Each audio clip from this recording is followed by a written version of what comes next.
পুলিশালা পুলিশি কলম দেখুন প্রত্যেকজন আগ্রসরে করে দিয়েছে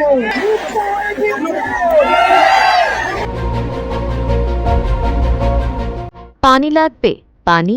চারদিকে গুলির শব্দ, ধোঁয়া আর আতঙ্কের মধ্যেও তৃষ্ণার্ত আন্দোলনকারীদের হাতে পানি আর বিস্কুট তুলে দিচ্ছিলেন মীর মাহফুজুর রহমান মুগ্ধ। মৃত্যুর মাত্র ১৫-২০ মিনিট আগেও তিনি ছুটে বেড়াচ্ছিলেন মানুষের পাশে। তারপর হঠাৎ একটি গুলি এসে বিদ্ধ হয় তার কপালে।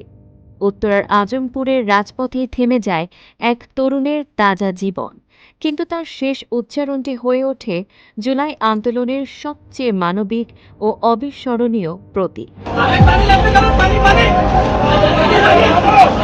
সেদিন ছিল ১৮ জুলাই। বৈষম্য বিরোধী ছাত্র আন্দোলনের ডাকা কমপ্লিট শাটডাউন কর্মসূচিতে কার্যত অচল হয়ে পড়ে পুরো দেশ।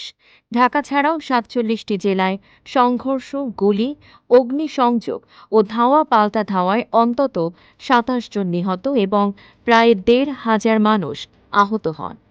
সরকার আলোচনার আহ্বান জানালেও তা প্রত্যাখ্যান করেন আন্দোলনের সমন্বয়করা।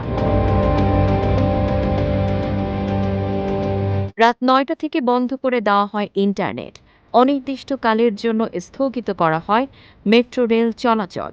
সারা দেশে বিজিবি মোতায়েন করা হয়, আর রাতভর চলতে থাকে সহিংসতা। এদিন শুধু একটি রক্তাক্ত দিন নয়, এটি সেই দিন যেদিন এক বোতল পানি হাতে দাঁড়িয়ে থাকা এক তরুণ প্রমাণ করে গিয়েছিলেন কখনো কখনো অস্ত্র নয়, মানবিকতাও হতে পারে প্রতিবাদের অংশ। আর তাই আজও জুলাইয়ের কথা উঠলে কানে ভেসে আসে সেই অমর ডাক, পানি লাগবে পানি। Tanjiba Nowrin, face the people.